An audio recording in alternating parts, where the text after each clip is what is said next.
ఇప్పుడు మీకు హాలీవుడ్లో దే గో డైరెక్ట్లీ వాళ్ళు మీడియా డీటెయిల్స్ ఉండరు. వాళ్ళు they will take real time. ఇప్పుడు ఈ ఫోన్ చేసాడు అనుకోండి, ఫోన్ కంపెనీకి డబ్బు ఎక్కడి నుంచి వస్తుంది? డైరెక్ట్గా మీరు కొంటేనే స్టేజెస్లో వెళ్తుంది అక్కడికి. So the product has to work in any manufacturing థింగ్లో. ఫిలింలో ఏంటి, మీరు బయ్యర్ కోసం తీస్తున్నారు అంతే కదా. బయ్యర్ కోసం తీసినప్పుడు వాడు మనకి ఎంత ఇస్తాడు, వాడిని ఇంప్రెస్ చేయడానికి అనేది ఎక్కడో సబ్ కాన్షియస్గా that becomes a bigger point than the actual film. మర్చిపోతారు చాలాసార్లు అవును ఫిల్మ్ ఏం చేస్తున్నాం అని. కరెక్ట్. అంటే honesty in a certain way. Honesty అంటారు కదా. అంటే అందరికీ జనాలు నచ్చాలి ఉంటుంది, అది కాదు. But you can forget and easily divert your attention from the main point. మీరు అసలు స్టోరీ ఎందుకు చేస్తున్నారు అని మీకు ఫస్ట్లో అన్న ఇంట్రెస్ట్ ఇంటెన్షన్ నేను చెప్పేది. If it gets carried away అది చివరికి వచ్చేవారు మీకే తెలియదు అందరికీ. నేను కూడా కొంచెం చేయి దాటిపోతుంది. ఒక పర్టికులర్ టైంలో మీరు మర్చిపోతారు అసలు మీరు ఎందుకు తీద్దాం అనుకున్నారు అనేది. It will go off. That's why I feel it's honesty. And that's why newer film makers వాళ్ళలో అది రీటైన్ అవుతుంది కొంతలో కొంత. ఎందుకంటే వాళ్ళకి ఎక్కడో ఒక conviction so called what ever పట్టు కూర్చుంటారు. బట్ వాళ్ళు కూడా మళ్ళీ రిపీట్ వండర్స్ చేయమంటే they may not be able to deliver because వాళ్ళు కూడా they get carried away with so many influences. Correct. కానీ ఇంకో పాయింట్ ఏంటంటే ఇది చాలాసార్లు వర్కౌట్ కూడా అవ్వచ్చు. అంటే మీరు ఫిలిం ఎందుకు తీశారు, వాళ్ళు ఎందుకు చూశారు అనే దాంట్లో చాలాసార్లు డిస్కనెక్ట్ ఉంటుంది. ఇప్పుడు for example in Ardh Satya one of the most influential films. అవును, స్మితా పాటిల్. ఓంపురి గారి అది నేను ఆల్మోస్ట్ ఒక 7-8 సార్లు చూసుంటాను సినిమా. నేను ఆ డైరెక్టర్ని ఒకసారి రెహమాన్ స్టూడియోలో కలిసాను, గోవిందీలాని. నేను ఆయనతో ఆ సినిమా గురించి మాట్లాడితే ఆయన సినిమాది నాకు చెప్పారు అసలు అది ఫాదర్ సన్ రిలేషన్షిప్ మీద నేను ఇన్స్పైర్ అయ్యి తీశాను. That is what which work. నేను సరే నేను ఉట్టి ఫాదర్ సన్ సీన్లే నేను ఫాస్ట్ ఫార్వర్డ్ చేసి ఉండని చెప్పా. ఇది రిపీటెడ్ వ్యూస్లో. నేను చూసింది రామశెట్టి అని ఒక విలన్ క్యారెక్టర్ మలాను. నిజంగా ఆశ్చర్యపోయాను. ఎందుకంటే ఆయన కూడా తెలియదు కదా, సినిమా అయిపోయింది, రిలీజ్ అయిపోయింది, ఎవరెవరో ఏదేదో చెప్తారు. మెయిన్ రీజన్ దానికైనా నేను అనుకుంటే ఇక్కడ ఇంకో డైరెక్టర్ అసలు నేను ఆ సీన్ కోసమే చూడలేదని చెప్పాను. ఇప్పుడు బ్యాండిట్ క్వీన్ ఎక్స్ట్రాడినరీ ఫిల్మ్ అది, పూలందేవి. అది నా ఉద్దేశంలో ఎలా తీయకూడదు అనే దానికి టెక్స్ట్ బుక్లో ఉన్న దాన్ని రీమేక్ చేశారు తెలుగులో. అది దానికన్నా 10 రెట్లు అడిగింది. ఏది బ్యాండిట్ క్వీన్ కన్నా ఎక్కువ. అప్పుడు ఏంటి అర్థం, దానికి ఏం చెప్తాను, దేర్ ఇస్ నో లాజిక్, ఏం లేదు. అంటే అది నా సెన్సిబిలిటీ అంతే. లాజిక్ ఉంది, ఆడియన్స్కి నచ్చింది. ఎందుకు నచ్చింది అంటే వాళ్ళు ఈచ్ పర్సన్ చెప్పాలి. మీరు చెప్తున్న దాన్ని బట్టి ఆర్జీవి గారు, ఆడియన్స్ టేస్ట్లు ర్యాపిడ్గా మారుతున్న వాట్ ఎవర్ ఆ ప్రిఫరెన్సెస్ అండ్ ప్రయారిటీస్ని cinema industry most of the time map చేయలేకపోతున్నారు. మ్యాప్ చేయలేక కొన్ని సినిమా ఇండస్ట్రీకి లీస్ట్ తెలుస్తుంది యాక్చువల్గా, ఎందుకంటే లోపల ఉన్నారు కాబట్టి. అవును, ఆడియన్స్ మధ్యలో ఉన్నవాడికి రిలేటివ్గా ఎక్కువ తెలియడానికి ఛాన్స్ ఉంది. రిలేటివ్లీ అది కూడా ఫుల్గా కాదు. ఎందుకంటే ఆడియన్స్ నేను విజయవాడ నుంచి వచ్చి నేను హైదరాబాద్ మన అనుపూర్ణ తిరుగుతున్నప్పుడు ఇళయరాజా ఎంత పాపులర్ అనేది నాకు స్టూడెంట్గా ఉన్నప్పుడు తెలుసు. ఎందుకంటే మేము షాపులకి వెళ్ళి రికార్డ్ చేయించుకున్నాను క్యాసెట్లో. అక్కడ ఇళయరాజాకి సెపరేట్ బుక్ మెయింటైన్ చేసేవాడు. మిగతా చక్రవర్తి ఇది అది అందరూ కలిపి ఒక బుక్ ఉండే, ఇళయరాజా గారికి ఒక సెపరేట్ బుక్ ఉండేది. అది నేను చెప్తే అనుకున్న షాక్ అయిపోయాడు. వాళ్ళకి తెలియదు అసలు ఇళయరాజా అంత పాపులర్ అని. దానికి కారణం ఏంటంటే ఈ పెద్ద సినిమాలన్నీ కూడా మోస్ట్ ఆఫ్ దెమ్ చక్రవర్తి గారు వీళ్ళు చేసేవారు. ఈ వంశీ గారి ఇలాంటి అంటే ఒక లో బడ్జెట్ సినిమాలు అన్వేషణ ఇలాంటివి వచ్చి ఆ టైంలో ఏదో బాగానే ఉందంట. అప్పుడు దాని కలెక్షన్స్ ఏంటున్నారు కానీ మ్యూజిక్ జనాల్లో ఉన్న పాపులారిటీ గురించి తెలీదు. సో అప్పుడు నేను శివాకి ఇళయరాజా అని ఇన్సిస్ట్ చేస్తే చాలా కష్టమైనది. అంటే చక్రవర్తి ఉన్నారంటే వాళ్ళు ఇళయరాజా అంటే అలా ఉండేది మాట బేసిక్గా. అదే అప్పుడు ఎందుకు అది లోపల ఉన్నప్పుడు వాళ్ళ వ్యూ పాయింట్ వేరు ఉంటుంది, పబ్లిక్లో ఉన్నదానికి. మీరు అప్పటికి బయట ఉన్నారు కాబట్టి మీకు తెలిసింది అది. ఎప్పుడైతే నేను లోపలికి వచ్చానో నాదే పరిస్థితి. మీరు అట్లీస్ట్ యు హవ్ బీన్, మీరు నచ్చిన సినిమా అది ఏమైనా అవ్వని అనే ఒక నాకు వచ్చింది అది అది నేను ఇంటెన్షన్తో నేను హిట్ అయిపోవాలి, డబ్బులు సంపాదించాలి, నాకు అవార్డు వచ్చేయాలి అలా అని నేను ఎప్పుడు సినిమా చేయలేదు. అది నా పర్సనాలిటీ ట్రేట్ అంతే, అది తప్ప ఒప్ప అని కూడా అంటలా. యా. సో ఇప్పుడు ఒక చిన్న జోకే ఇచ్చాం మీరు పర్మిషన్ ఇస్తే. సో ఆర్టిఫిషియల్ ఇంటెలిజెన్స్ అడిగితే స్త్రీ ఎందుకు ఆడింది అని అది ఇచ్చిన ఆన్సర్ ఏంటంటే దేశం అంతా ఆర్జీవీలా మారిపోతుందని. ఎందుకు ఆర్జీవీ స్త్రీని బాగా చూస్తారు కాబట్టి అందులో స్త్రీ, అందుకే నేను జోక్ అని చెప్పాను సార్. అదే కాదు, నేను ఎలా స్త్రీనో చూస్తాను అలాంటి స్త్రీ లేదు దాంట్లో ఫస్ట్. ఓహో అయితే ఈ టాపిక్ ఎక్కడతో మరి ఆ జోక్ని. బట్ సీరియస్లీ ఇట్స్ యాక్చువల్లీ మీరు అన్నట్టు ఇట్ ఇస్ ఛాలెంజింగ్. అంటే ఇప్పుడు ఫిల్మ్ మేకర్స్కి చాలా it's a lot of pressure, especially ఒక దారుణమైన పెద్ద సినిమా తీసేశాక ఇంకా తర్వాత ఇప్పుడు గద్దర్ 2, యానిమల్, స్త్రీ 2,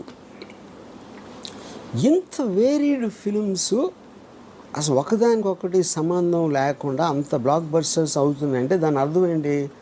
జనాలు ఏదైనా చూస్తారు. అప్పుడు ఏదైనా చూస్తారని మనం అనుకుంటే ఏం చూస్తారో తెలియదు అనేది ఫాలో అవుతుంది. అంతే.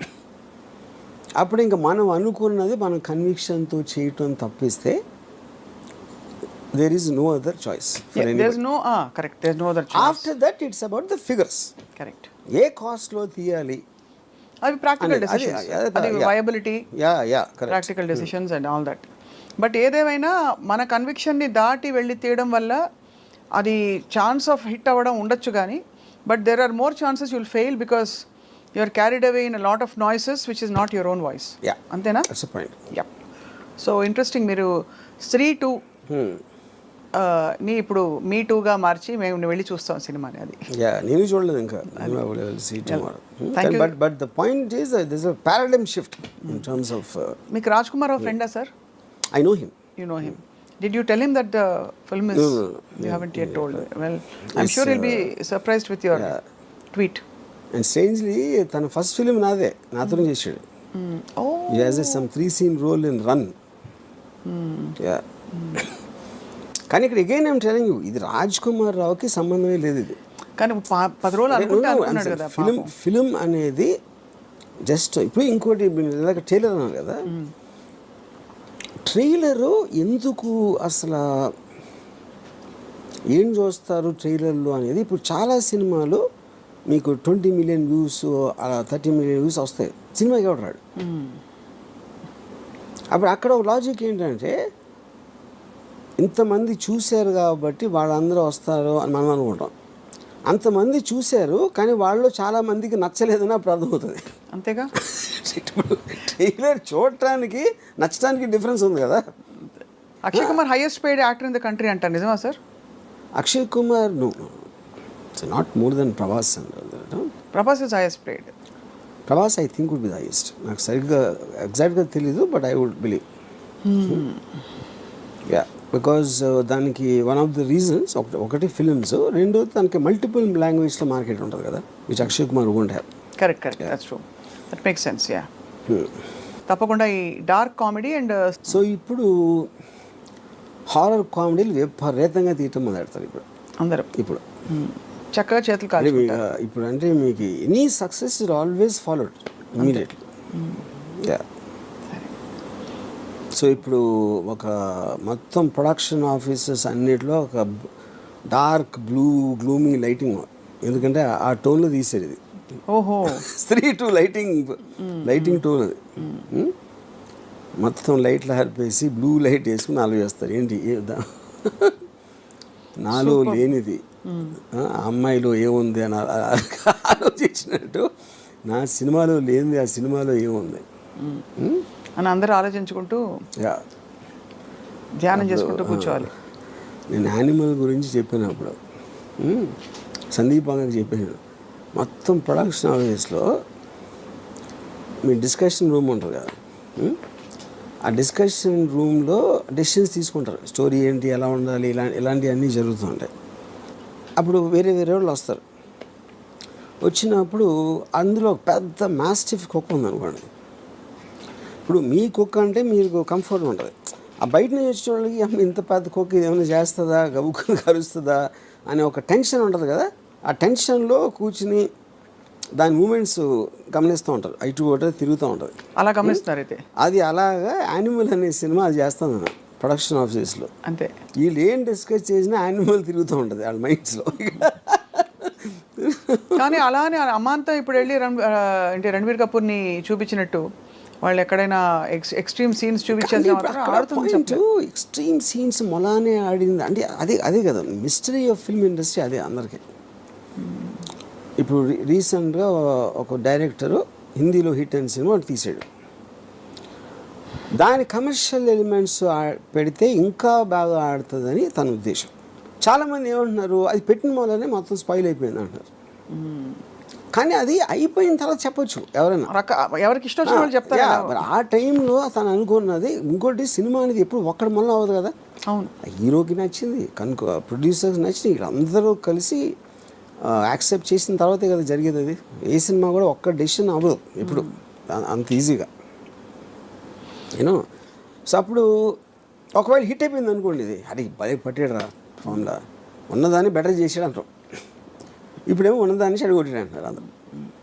అది పాయింట్.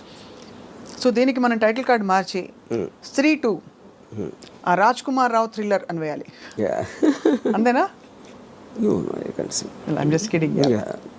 అంటే that's how he must be feeling or most people must be feeling.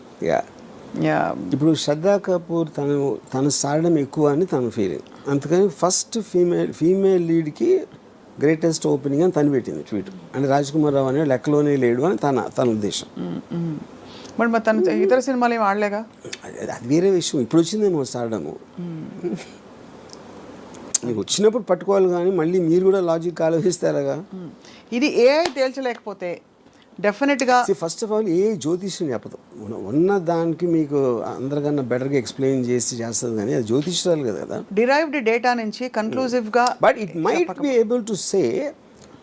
ఎప్పుడు చెప్పగలుగుతుంది ఏ దీని గురించి ఇన్ టర్మ్స్ ఆఫ్ దాని అల్గోరిథమ్స్లో ఏ సాంగ్ అయితే యూనో ఎలా. ఇప్పుడు నెట్ఫ్లిక్స్ వీటిలో కూడా ఈ మధ్యన they are using artificial intelligence to select the content. అవును, అదేం చేస్తుందంటే పారామీటర్స్లో ఏమేమి స్టోరీలో ఉన్నాయి జానర్ వైజ్గా, దీని వైజ్గా, దాని వైజ్గా అది స్టడీ చేసి దానికున్న ఎంత బేసిస్లో ఎలాంటి సినిమాలు ఎక్కువ, ఎలాంటి సీన్లు ఎక్కువ చూస్తున్నారు, ఏ యాక్టర్ని ఎక్కువసేపు, ఇదంతా క్యాలిక్యులేట్ చేసి చెప్తుంది, అలాంటి చూసి చెప్తుంది. కాబట్టి AI is only derived data. But ఇవాళ మీరు నేను చూడండి, నార్మల్ న్యాచురల్ యావరేజ్ ఇంటెలిజెన్స్ అంటే మీరు కాదు నేను, ఇవాళ ఒక సినిమా గురించి గంటసేపు మాట్లాడాం, AI I'm sorry I cannot answer that అంటుంది. కాబట్టి మనమే గొప్ప, ఎందుకంటే స్పెక్యులేషన్ చేయదు అది.